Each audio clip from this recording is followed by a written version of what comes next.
Hello student, आज के session में आप सभी के लिए electric field and electric charge के बारे में हम आपको स्टडी कराने जा रहे हैं। तो आज की जो सेशन है इसमें हम लोग पढ़ेंगे इलेक्ट्रिक चार्ज, साथ ही साथ basic properties of electric charge. तो आइए सेशन की शुरुआत करते हैं। पहला सेशन इसका हो चुका है, सेकेंड सेशन में हम लोग चर्चा कर रहे हैं। आपको जानते हैं सबसे पहले आप पीडीएफ नोट्स मटेरियल चाहते हैं, इसके लिए आपको डाउनलोड करना होगा कैरियर वर्ल्ड ऐप, जिस पर आपको मिलेगा पीडीएफ नोट्स मटेरियल, साथ ही साथ बहुत कुछ। आप डाउनलोड कीजिए कैरियर वर्ल्ड ऐप, रेगुलर रूप से क्लासेस करते चलिए। साथ ही साथ ये 12th की बैच स्टार्ट हुई है और 11th की बैच बहुत जल्द 1 मार्च से शुरू हो रही है। इसी प्लेटफॉर्म पे आप कहीं मिस मत कर दीजिएगा, इसलिए सब्सक्राइब बटन प्रेस करेंगे, रेगुलर रूप से क्लासेस करते रहिए। तो आज का जो टॉपिक है, सबसे पहले इलेक्ट्रिक चार्ज क्या है, यानी कि विद्युत आवेश क्या होता है। देखिए, विद्युत आवेश को समझने के लिए यहां टर्म होता है, चार्ज को डिनोट करेंगे क्यू से और कितना क्यू से, यानी सीधा सा टर्म हुआ विद्युत आवेश क्या है। तो विद्युत आवेश किसी पदार्थ का वह गुण है जिसकी उपस्थिति में वह पदार्थ किसी अन्य वस्तु को, वह पदार्थ किसी अन्य वस्तु पर बल का अनुभव कराता है, आवेश कहलाता है। यानी कहने का अर्थ क्या है, electric charge is a physical properties of A substance which carries to experience a force when place near to the other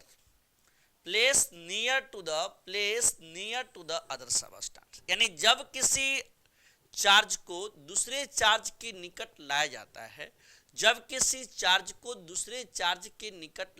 है, तो वह एक बल का अनुभव करता है। उसी बल को ही क्या कहते हैं, विद्युत आवेश। और आवेश को डिनोट करते हैं Q और किससे, Q से। ठीक है, नेक्स्ट। अब बात आता है कि आवेश किस टर्म को बताता है। तो आवेश क्या करता है, विद्युत चुंबकीय, कौन सा, विद्युत चुंबकीय क्षेत्र में रखे जाने पर क्या करता है, एक बल का अनुभव करता है। देखिए, एक मीनिंग समझिएगा। रेस्ट चार्ज क्या करता है, रेस्ट चार्ज प्रोड्यूस करता है इलेक्ट्रिक फील्ड को,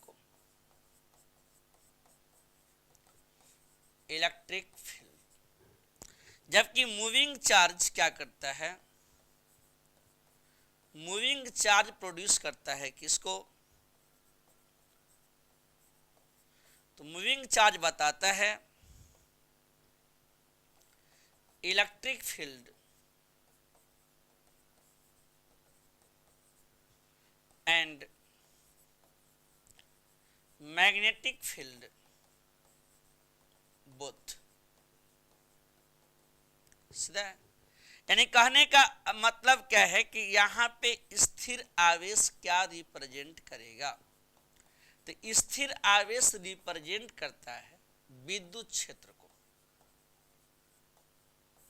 ठीक है, स्थिर आवेश क्या रिप्रेजेंट करेगा, विद्युत क्षेत्र को। लेकिन गतिशील आवेश क्या रिप्रेजेंट करता है, गतिशील आवेश विद्युतीय क्षेत्र एवं चुंबकीय क्षेत्र दोनों। यानी यहां नाम होता है विद्युतीय एवं चुंबकीय क्षेत्र दोनों। ठीक है, यानी कह रहा है स्थिर आवेश क्या प्रोड्यूस करेगा, इलेक्ट्रिक फील्ड, जबकि गतिशील आवेश क्या प्रदर्शित करेगा, विद्युतीय एवं चुंबकीय क्षेत्र। यानी इस क्षेत्र में रखने पे ये क्या करता है, बल का अनुभव करेगा। उसे भी हम कहते हैं कौन सा, तो सबसे पहले विद्युत आवेश। देखिए, विद्युत आवेश की जो कंडीशंस है, इसमें आकर्षण के गुण भी होते हैं और कितना, प्रतिकर्षण के भी गुण होंगे। यानी विद्युतीय चार्ज जो होते हैं इसमें आकर्षण के भी गुण होंगे और किसके, तो सबसे पहला बात आकर्षण के साथ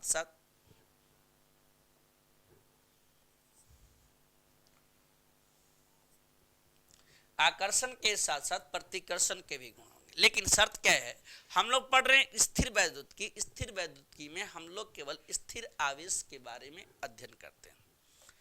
नेक्स्ट आइए, आवेश एक अदिश राशि है कि इसके पास दिशा नहीं होता, केवल परिमाण होता है। आवेश एक अदिश राशि है कि देखिए ये इसके पास क्या होता है, मैग्नीट्यूड है बट डायरेक्शन नहीं होते हैं। अब आइए, जो वस्तु इलेक्ट्रॉन का त्याग करता है, पहले मीनिंग समझिएगा, कह रहा है जो वस्तु इलेक्ट्रॉन का त्याग करेगा यानी डोनेट करेगा, जो डोनेट करता है उस पर होता है पॉजिटिव चार्ज। यानी जो त्याग करता है, इलेक्ट्रॉन का जो त्याग करेगा उस पर कितना चार्ज होगा, तो सबसे पहले पॉजिटिव चार्ज।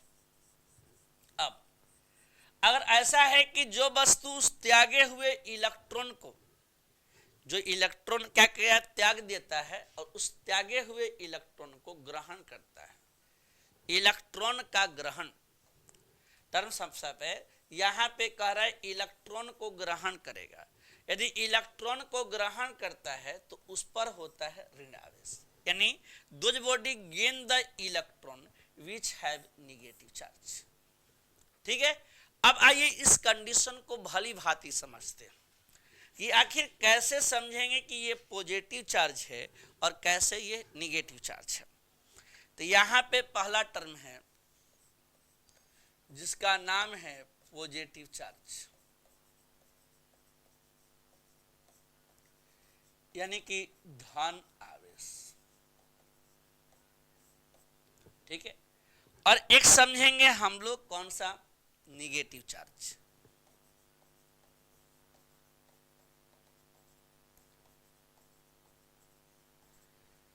यानी कि ऋण आवेश। ठीक है, आखिर कैसे पॉजिटिव चार्ज डोनर के तरह काम करता है और एक्सेप्टर की तरह कौन सा, नेगेटिव चार्ज। देखिए इसके लिए पहले समझिए, यहां पे हम एक एलिमेंट ले रहे हैं जिसका नाम है सोडियम। सोडियम का एटॉमिक नंबर 11 होता है, इसलिए इसमें इलेक्ट्रॉनों की कुल संख्या कितनी है, 11, और प्रोटॉन की संख्या भी कितनी है, 11। लेकिन अब इसमें जो इलेक्ट्रॉन प्लेसिंग किया गया है अर्थात रखे गए हैं, इसका टर्म कितना है, 281 है। ठीक है, अब बताइए सीधा सा इसमें से कितना इलेक्ट्रॉन डोनेट करेगा ताकि ये स्टेबल होगा। यानी सीधा सा टर्म हुआ कि यहां पे कितना आया, तो इसमें कितना है, 2 है, 8 है और 1 है। अगर 2 है, 8 है और 1 है, अगर ऐसा है तो सबसे पहले इसमें से एक इलेक्ट्रॉन ये डोनेट कर देगा। अगर एक इलेक्ट्रॉन डोनेट करेगा तो ये बन जाएगा कितना, Na+। साथ ही साथ ऐसा तभी होगा जब एक इलेक्ट्रॉन को ये क्या करेगा, डोनेट कर दिया, दान देना। जब एक इलेक्ट्रॉन को डोनेट करेगा, दान दे देगा, तो ऐसे स्थिति में जब एक इलेक्ट्रॉन का दान दिया तो इस कंडीशन में 11 से कितना हो गया, 11 टर्म है और 11 से एक इलेक्ट्रॉन बाहर निकल गया। अब इसमें से बाहर निकल गया, डोनेट कर दिया, तो सीधा बात हुआ कि अब कितने इलेक्ट्रॉन बचेंगे, 10। यानी यहां प्रोटॉन की संख्या कितनी हो गई, 11। अब थोड़ा बारीकी से देखिएगा, इस पूरे टर्म में क्या हो रहा है, एक जगह इलेक्ट्रॉन कितना है, 11, और एक तरफ इलेक्ट्रॉन कितना है, 10। यानी सीधा सोचिए बात को, किसका लॉस हुआ, इलेक्ट्रॉन का कि प्रोटॉन का, किसका। तो आप कहेंगे सर जी ऐसा है कि यहां लॉस हुआ इलेक्ट्रॉन का, यानी loss of electron, loss of electron यानी इलेक्ट्रॉन की कमी। इसका टर्म है कितना लिखेंगे, इलेक्ट्रॉन की कमी हुई। जब इलेक्ट्रॉन की कमी हुई तो इसका मतलब कितना होता है, धन आवेश। सीधा बात आया। कह रहा है अगर इलेक्ट्रॉन की कमी होती है, यानी सीधा सा बात, इलेक्ट्रॉन में कमी होगी तो ये कैसा होगा, पॉजिटिव। ये साफ साफ है। या इसको कह सकते हैं donate the electron, donate the electron यानी इलेक्ट्रॉन का दान।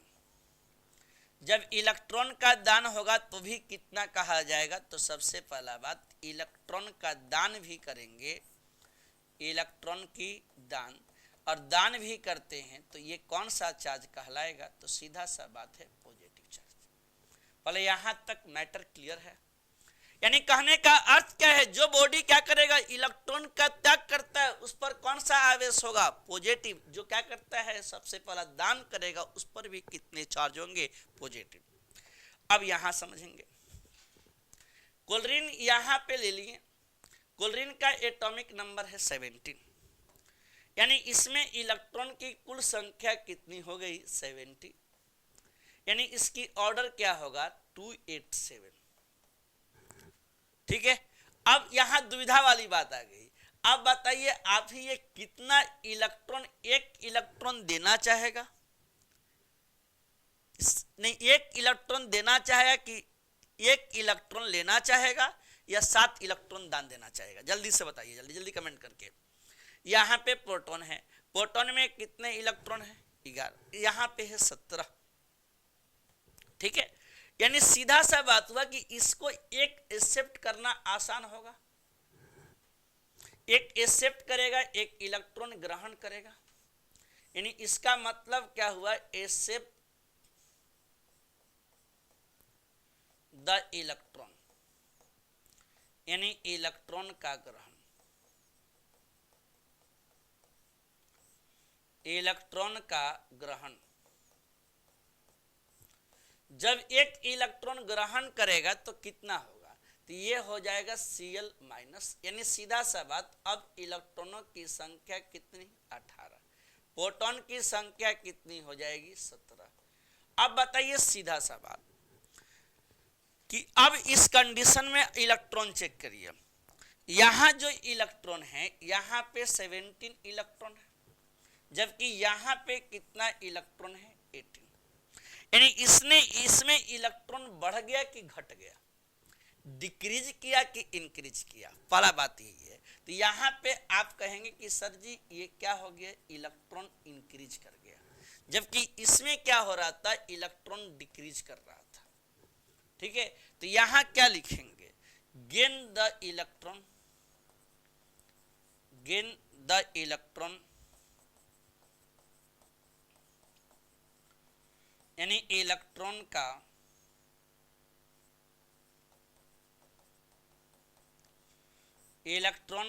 ग्रहण। इलेक्ट्रॉन का ग्रहण होगा तो कैसा होगा, निगेटिव चार्ज। ये इसी को कह सकते हैं कितना, तो सबसे पहले excess of electron, excess of electron, electron की अधिकता, और इलेक्ट्रॉन की अधिकता कितना होता है, तो सबसे पहला बात ये निगेटिव चार्ज। क्लियर है। अब देखिए दोनों में अलग अलग कंडीशन था। हमने कहा कि एक वस्तु इलेक्ट्रॉन का त्याग करेगा, जो त्याग करेगा वो कैसा, धन आवेश, जो ग्रहण करेगा वो कैसा, ऋण आवेश। इसी बातों को यहां पे समझाएंगे। अब नेक्स्ट चलिए, देखिए प्रत्येक टॉपिक को समझते हुए, दूसरी बात क्या है, प्रॉपर रूप से नोट कॉपी बनाते रहेंगे, नहीं बनाएंगे तो बाद में आप ही को समस्याएं उत्पन्न होने लगेंगी कि कैसे टर्मों को चलाया जाए। ठीक है। अब यहां क्वेश्चन देखिएगा, टर्म क्या कहता है, दो सजातीय आवेशों के बीच, यानी यहां पे दिया हुआ है दो सजातीय, सजातीय का इन सेंस कितना, पॉजिटिव पॉजिटिव या निगेटिव निगेटिव, दो ही ऑप्शन है, या तो पॉजिटिव होगा और या तो निगेटिव होगा। कर अगर ऐसा रहा इस कंडीशन में, इस कड़ी में, तो इसके बीच में एक बल लगेगा, जिस बल का नाम क्या होगा, प्रतिकर्षण। लेकिन अगर डिफरेंट हो गया तो, अगर डिफरेंट हुआ तो क्या होगा, अगर डिफरेंट हो गया तो क्या करेगा, अगर ये प्लस एक कितना माइनस, तो इसके बीच में आकर्षण बल लगेगा। ठीक है, यानी सीधा सा बात हुआ, अगर सेम रहता है तो क्या कौन सा लगेगा, तो सेम रहेगा तो लिखेंगे कितना, प्रतिकर्षण बल। यहां लगता है प्रतिकर्षण बल, जबकि विपरीत रहने पे कौन सा बल लगता है, तो आकर्षण। क्लियर है, बहुत छोटी छोटी बारीकियों से बताते रहते हैं आकर्षण बल। पहले इसको नोट कीजिए। कह रहा है कि दोनों लाइक चार्ज रहेंगे तो इसके बीच रिपल्सन होगा, डिफरेंट रहेंगे तो कितना होगा, आकर्षण। अब इस पर आधारित कुछ प्रश्न देख लेते हैं। यहां दिए गए हैं प्रश्न, अब आपको सोल्व करना है। क्या कह रहा है क्वेश्चन में, हम एक ही मीडियम में पढ़ेंगे, डबल डबल बार आ जाता है, इसलिए एक ही मीडियम में पढ़ेंगे, एक मीडियम के बच्चे खुद पढ़ लेंगे। कह रहा है आवेश ए तथा बी एक दूसरे को आकर्षित करते हैं, यानी ए है और एक कितना है, बी है। आकर्षण है मतलब एक पर माइनस है तो एक पे प्लस है। सी एक दूसरे को प्रतिकर्षित करती है तो यहाँ पे प्लस है। ठीक है, यानी सीधा सा टर्म आया कि इस कंडीशन में आपको यह समझाना है, बताना है कि ए और सी के बीच संबंध कैसा है। तो ए और सी के बीच में कौन सा होगा, तो आकर्षण। ठीक है, तो इसका करेक्ट आंसर कौन सा होगा, तो सीधा सा बात आएगा, आकर्षित होंगे, विल बी अट्रैक्टिव। क्लियर, आगे बढ़ सकते हैं।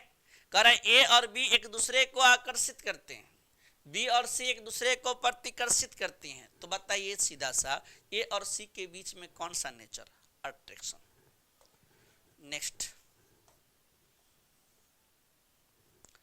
अब यहां देखिए, कह रहा है आवेश ए तथा बी है, एक दूसरे को प्रतिकर्षित करते हैं, यानी चार्ज तो दिए हैं, लेकिन कह रहा है ए है, ए और बी है, एक ए है एक बी है, बी के बाद सी है। कहता है ए और बी एक दूसरे को क्या करते हैं, प्रतिकर्षित, यानी एक पॉजिटिव एक पॉजिटिव, निगेटिव निगेटिव भी ले सकते हैं, ऐसा कोई बाउंडेशन नहीं है।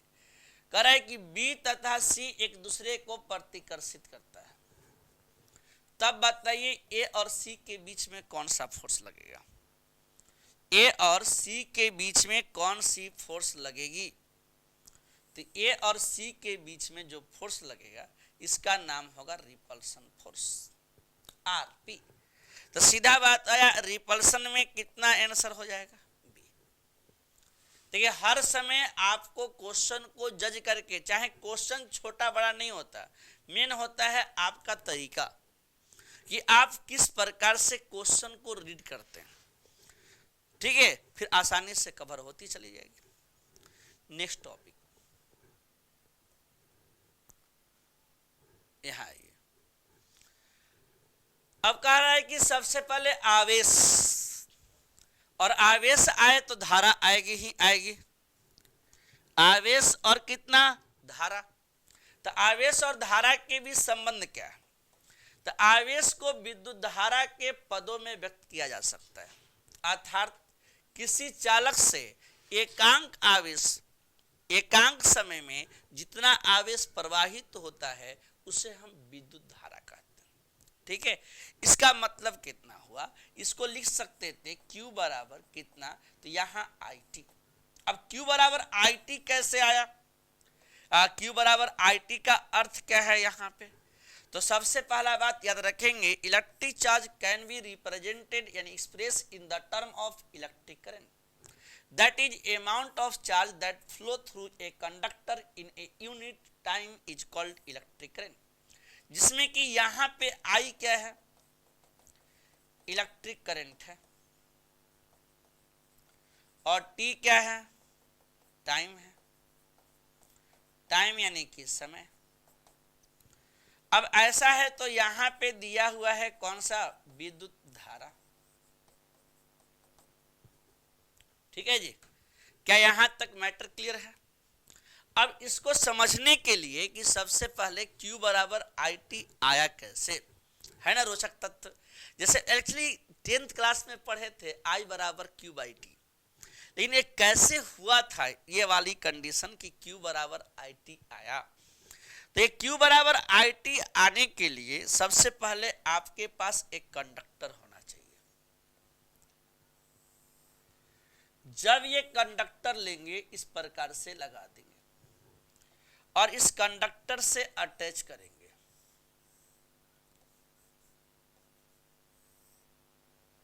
इस प्रकार से जोड़ देंगे। जोड़ने के बाद ये चालक है सर, कि चालक किसे कहते हैं, कंडक्टर किसे कहते हैं, जिससे इलेक्ट्रॉन का प्रवाह होता हो उसे क्या कहेंगे, चालक। अब इसमें दो किनारे हैं, फर्स्ट एंड से दूसरे एंड, कितना समय में जाएगा, t सेकेंड में। किसका फ्लो होगा, प्लस Q का। ये कितना है, बैटरी है, जिसमें एक नेगेटिव है और एक कितना है, पॉजिटिव। अब इसी बात को यहाँ पे लिखेंगे कि सबसे पहला क्या होता है कि चालक है, चालक के एक सिरे से दूसरे सिरे में क्या होता है, आवेश का ट्रांसफर होता है। तो लिखते समय लिख देंगे, माना कि किसी चालक के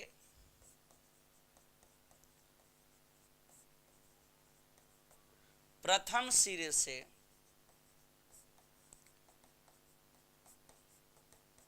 दूसरे सिरे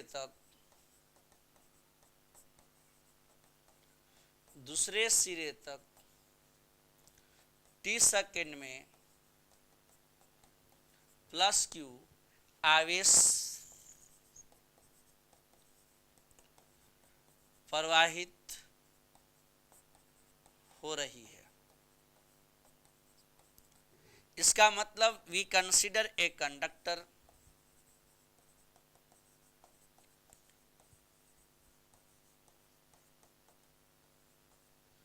in which electric charge flow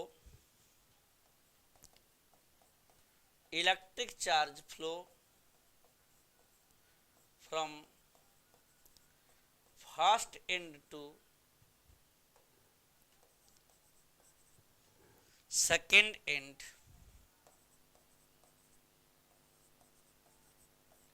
in t second.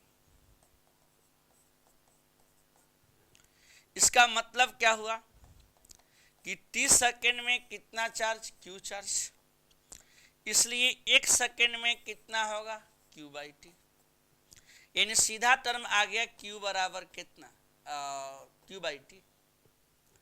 इसकी हम चर्चा कर रहे थे कि इलेक्ट्रिक चार्ज Q है और I क्या है, इलेक्ट्रिक करंट है, T कितना है, टाइम किस में होगा, सेकेंड में। ठीक है, I की तरफ बढ़िए। तो अब कह रहा है यहां पे विद्युत आवेश का SI मात्रक क्या होगा, SI यूनिट ऑफ कौन सा, इलेक्ट्रिक चार्ज, यानी इसका मात्रक बताना। देखिए अगर मात्रक की बात किया जाए, यूनिट की बात किया जाए, तो इसका SI यूनिट होता है कूलम। लेकिन अब इसको कैसे लिखेंगे, Q बराबर IT, I होता है एम्पियर और T होता है सेकेंड, और एम्पियर सेकेंड होता है कितना, कूलम। कूलम का कितना होगा, C। ठीक है, आगे बढ़ेंगे। कूलम साइंटिस्ट का नाम है। अब आइए आवेश का सीजीएस इकाई, सीजीएस यूनिट की अगर बात करते हैं तो सबसे पहले इसका नाम आता है ESU। अब ESU का मतलब क्या है, ESU होता क्या है, तो पहले यहां देखिए ESU, E for electro, S से स्टैटिक्स, U से यूनिट, इलेक्ट्रोस्टैटिक यूनिट। और इसका संबंध एक कूलम के साथ है। 1 कूलम इक्वल टू 3 गुने 10 पे पावर कितना, 9। ESU, यानी 1 ESU बराबर कितना होगा, तो सीधा बात आएगा 1C इंटू 10 पे पावर 9, यानी इसका वैल्यू हो जाएगा 1 इंटू 10 पे पावर -9 कूलम, और इसको बोलते हैं स्टेट कूलम।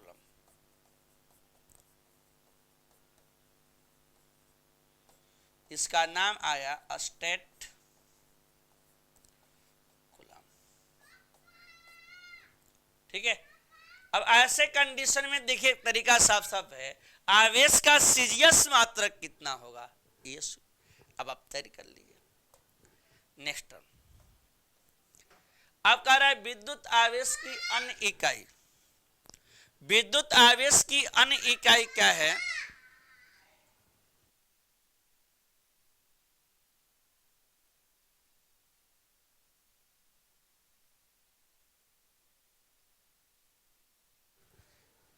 विद्युत आवेश की अन्य इकाई क्या होगा, तो देखिए विद्युत आवेश की अन्य इकाई होता है EMU। EMU का मतलब होता है, EMU का मतलब होता है इलेक्ट्रो, M से मैग्नेटिक, IU से यूनिट, इलेक्ट्रोमैग्नेटिक यूनिट, यानी 1 EMU बराबर कितना होगा, 10 कूलम लिख सकते हैं, और इसका वैल्यू कितना, 10 गुने 1 कूलम लिख लेंगे।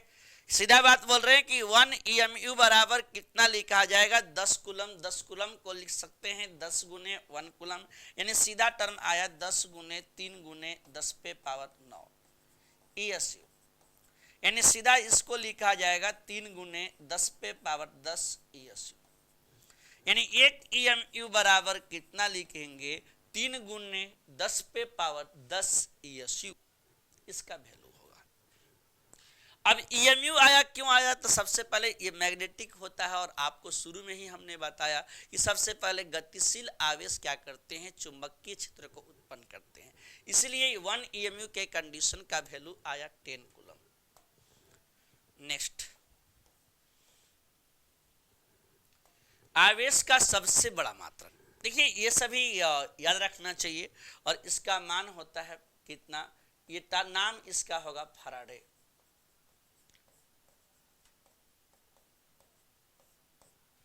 और 1 फैराडे इक्वल टू होता है 96500 कूलम। ठीक है, अब नाम आया कि सबसे पहले कितना रखेंगे, तो इसका SI यूनिट कितना हुआ, सबसे बड़ा मात्रक कितना है, और सीजीएस मात्रक कितना है, तो यहाँ पे इसका वैल्यू कितना होगा, फैराडे। नेक्स्ट, आवेश की सबसे छोटी इकाई बताइए। देखिए आवेश की सबसे छोटी इकाई, लार्जेस्ट यूनिट, बता दिए स्मॉलेस्ट की बात कर रहे हैं, तो स्मॉलेस्ट यूनिट होता है फ्रैंकलिन।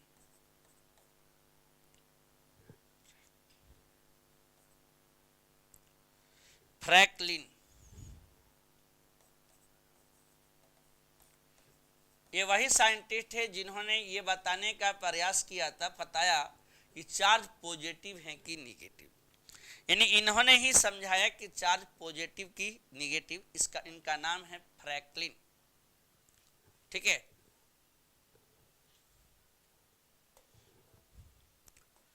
अब बढ़ते हैं आवेश की बीमा, और आवेश की बीमा के लिए सबसे बड़ी शर्त क्या है, Q बराबर IT, और I होता क्या है, इलेक्ट्रिक करंट, तो इसके कंडीशन में इसका एम्पियर हो जाता है, टाइम का T, यानी चार्ज का यूनिट कितना हो गया है, AT। ठीक है जी, चार्ज की यूनिट कितना हो जाएगी, AT। नेक्स्ट टर्म, अब कह रहे एम्पियर घंटा है, तो एम्पियर घंटा आवेश है। अब कहिएगा एम्पियर घंटा आवेश कैसे हुआ, तो सबसे पहले Q बराबर IT आएगा, और I4 यहां पे कितना होता है, तो सबसे पहले एम्पियर करंट है, और टाइम से कितना होता है, टाइम यानी समय, और समय का कितना होगा, टाइम हुआ, टाइम का कितना लिखेंगे, सेकेंड नहीं आवर। तो एम्पियर आवर क्या रिप्रेजेंट करेगा ये बता दीजिए। तो एम्पियर आवर रिप्रेजेंट करता है किसको? चार्ज को। आगे की तरफ अब आइए, अब कहा जा रहा है आवेश के मूलभूत गुण। ये सबसे मेजर रोल प्ले करेगा। अब आवेश के मूलभूत गुण कौन कौन हैं? तो आवेश के 3 मूलभूत गुण हैं। कौन कौन? आवेशों की योज्यता, आवेशों का संरक्षण, साथ ही साथ आवेशों के क्वांटीकरण। ठीक है, करें आवेशों की योज्यता, आवेशों का संरक्षण और आवेशों का क्या? क्वांटीकरण। क्लियर है? तो अब इस बात को समझने से पहले एक और टर्म बताते हैं। चार्ज को हम लोग इस प्रकार भी देख सकते हैं, जैसे 1 माइक्रो कूलम बराबर होता है 10 पे पावर -6 कूलम। 1 नैनो कूलम बराबर होता है 10 पे पावर -9 कूलम। 1 पिको कूलम बराबर होता है 10 पे पावर -12 कूलम। ठीक है, अब इस बात को यहां पे लिख दिए। अब मन में चलेगा कि इसको क्या पढ़ेंगे? माइक्रो।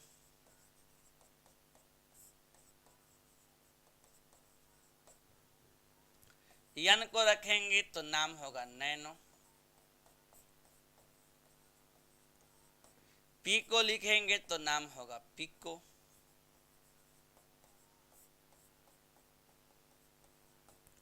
ठीक है, तो इसके वैल्यू याद रखेंगे। 1 नैनोमीटर नैनो कूलम बराबर कितना, 1 पिको बराबर कितना, क्योंकि एडिशन में जरूरत पड़ेगा। यहां जो टर्म दिया गया है आवेशों की योज्यता, पहला टॉपिक है। दूसरा है आवेशों का संरक्षण और तीसरा होता है आवेशों का क्वांटीकरण। ठीक है, अब इस बात को समझना पड़ेगा कि ये तीनों टर्म क्या क्या हैं और क्या क्या समझाते हैं और क्या क्या इसमें स्टडी करेंगे। देखिए, सबसे पहला बात, एडिटिविटी का मतलब होता है कि जोड़, योगफल। इसका मतलब ही हुआ कि आप सभी आवेशों को बीजगणितीय रूप से जोड़ दें, चाहे वो आवेश पॉजिटिव हो निगेटिव हो, लेकिन इस बात का ख्याल रहे कि सबसे पहले उसका यूनिट सेम होनी चाहिए। तो अब यहाँ पे जैसा कि एक को सिस्टम दिया गया और सिस्टम के अंदर बहुत सारे चार्ज रखे गए, Q1 Q2 Q3 like that, dot dot कहाँ तक Qn तक। और ऐसा है तो सबसे पहले प्रत्येक चार्ज को कह रहा है the total electric charge on a body. जितने भी चार्ज उपस्थित होंगे सबका सम होगा और इसके अलजेब्रिक सम को आवेशों की योज्यता कहते हैं। यानी कि कोई एक सिस्टम दिया है, उस सिस्टम में बहुत सारे चार्ज दिए गए हैं। यहाँ कितना दिया है? सिस्टम। सिस्टम यानी कितना? निकाय। कह रहा है कितना? किसी निकाय पर कुल आवेश का मान, उसमें उपस्थित सभी आवेशों के बीजगणितीय योग के क्या होते हैं? बराबर। ठीक है, बीजगणितीय योग के क्या होंगे? बराबर। उससे विद्युत आवेशों की योज्यता कहते हैं।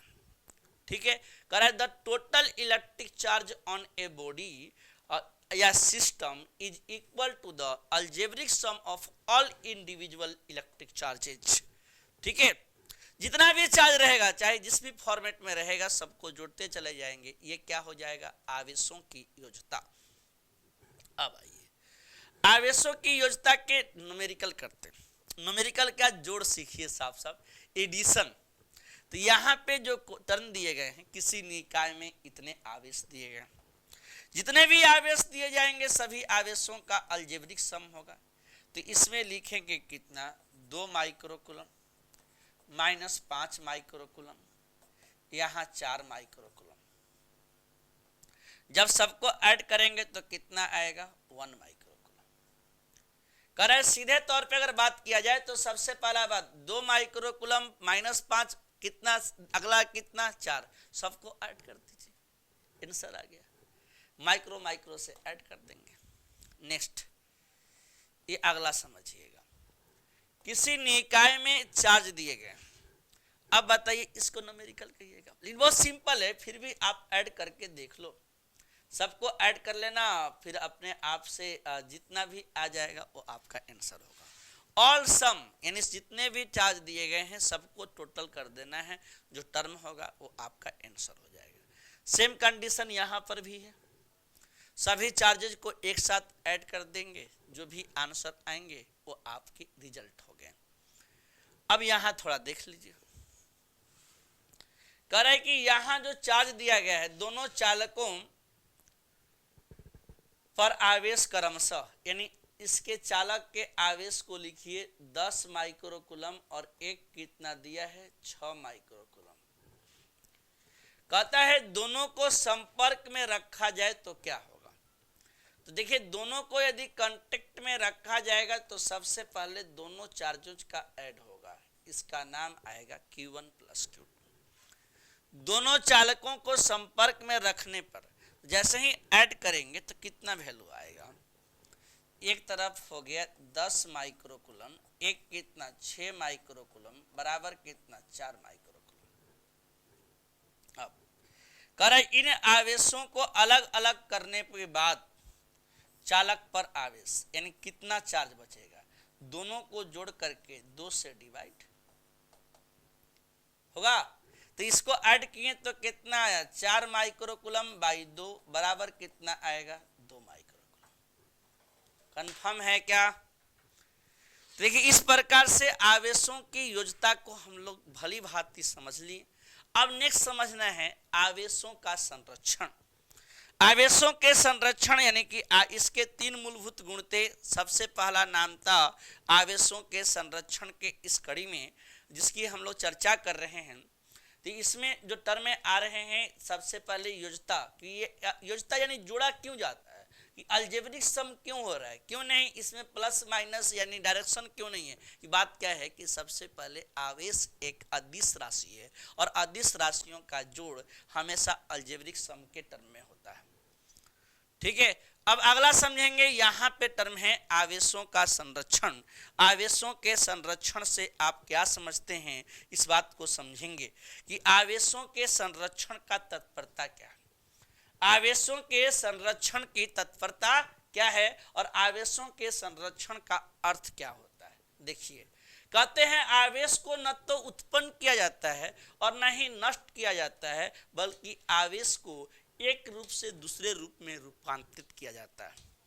यहां समझ लेंगे, कह रहा है कि इसमें आवेशों का संरक्षण यानी सबसे पहला टर्म क्या होगा, किसी विलगित निकाय यानी कोई सिस्टम है, कोई निकाय है जिस पर बाहर से कोई भी प्रभाव नहीं पड़ेगा।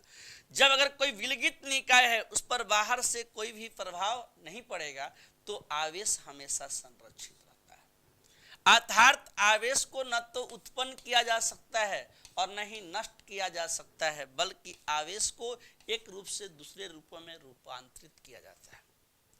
क्लियर हो गया। कह रहा है कि सबसे पहला बात, किसी विलगित निकाय का आवेश हमेशा संरक्षित होता है। अर्थात आवेश को न तो उत्पन्न कर सकते हैं न ही नष्ट कर सकते हैं, बल्कि आवेश को एक रूप से दूसरे रूप में क्या करते हैं, रूपांतरित करते हैं, अर्थात हम बदल देते हैं। सेकंड समझिएगा, और ऐसा बात है इसका मतलब कह रहा है कितना, any isolated system, any isolated system charge remains constant, charge remains constant, that is charge neither be created nor be destroyed, it can be converted into one form to other form। ये तो बातें हम लोग पहले भी सुने थे, किसके लिए, एनर्जी के लिए, ऊर्जा के लिए। लेकिन इसमें कह रहा है एक फॉर्म से दूसरे फॉर्म में कैसे ट्रांसफर होंगे। बात तो ये ना है, कह रहा है कि सबसे पहले एक फॉर्म से दूसरे फॉर्म में कैसे ट्रांसफर होंगे, इसके रीजन तो बता दीजिए। कि यहां तो बातें आ गई कि सबसे पहले ये कांस्टेंट है, ठीक है, अगर इसको एक रूप से दूसरे रूप में बदल रहे हैं, लेकिन किस आधार पे बदल रहे हैं, अब इस बात को समझेंगे। कह रहा है charge neither be created nor be destroyed, it can be converted into one form to other form. आइए थोड़ा सा समझते हैं अल्फा की कहानी को, कि अल्फा के बारे में हमने कहा था कि अल्फा एक धन आवेशित टर्म है। तो सबसे पहले इसको लिखेंगे x, z और यहां a। इसमें से क्या करेंगे, अल्फा 6 यानी अल्फा को बाहर निकालेंगे। जब अल्फा को बाहर निकालेंगे तो यहां बनेगा वाई, और इसके एटॉमिक नंबर में कितना घटेगा 2, जबकि मास नंबर में कितना घट जाएगा सर 4। क्लियर है? अब आगे सोचिएगा। और ऐसा है तो सबसे पहले इसको बैलेंस करने के लिए क्या लिखेंगे, हीलियम 2 से कितना 4, हीलियम निकल आई बाहर। कि अब तो बातें क्लियर हो गई कि कह रहा है अभिक्रिया से पहले और अभिक्रिया के बाद, यानी सीधा सा टर्म आया कि एक लेफ्ट और एक कितना राइट, दोनों साइड के आवेश का वैल्यू कितना है, सेम है। लेकिन हमने बदल दिया इसको, इसका नाम लिखेंगे कौन सा नाभिक, हीलियम नाभिक।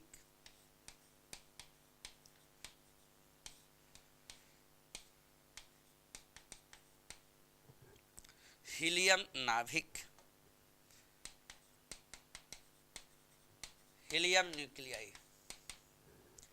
क्या ऐसा और भी टर्मों को तोड़ सकते हैं? जेड एटॉमिक नंबर है, एटॉमिक नंबर है, ये यहां पे क्या है, मास नंबर है। तो इसमें कितना हुआ, तो सबसे पहले इसके मास नंबर में 4 घटेगा। क्यों? कि अल्फा एक पॉजिटिव चार्ज पार्ट के लिए डोनेट करेगा। फिर आगे रेडियो एक्टिविटी में हम लोग इस बातों को समझेंगे। यहाँ यूरेनियम है 92 है 238 है, इसमें से अल्फा का क्षय करेंगे, और अल्फा का क्षय करेंगे तो आप ही बताइए कितना होगा, थोरियम होगा। यहाँ कितना आएगा, 90 आएगा 234, साथ में हीलियम आएगा 2 से कितना 4। बात क्लियर हो गई? बैलेंसिंग देखिए इसमें क्या होता है कि सबसे पहले अगर आप संरक्षण की बात करते हैं तो सबसे पहला टर्म कि इसके जहां से ये अभिक्रिया शुरू हो रही है और बाद में ये दोनों आपस में क्या होने चाहिए, बैलेंस। अब अभी 2 मिनट पहले बता रहे थे कि अल्फा है, बीटा है और सीधा सा बात है गामा है। अभी हमने आपको अल्फा के बारे में समझाया। अब बात आया कि सबसे पहले अल्फा का यदि क्षय करते हैं, लॉस कर रहे हैं, तो ऐसे स्थिति में अल्फा एक पॉजिटिव चार्ज पार्टिकल है। बिल्कुल, अल्फा एक पॉजिटिव चार्ज पार्टिकल है, तो अल्फा पे कितने चार्ज उपस्थित हैं?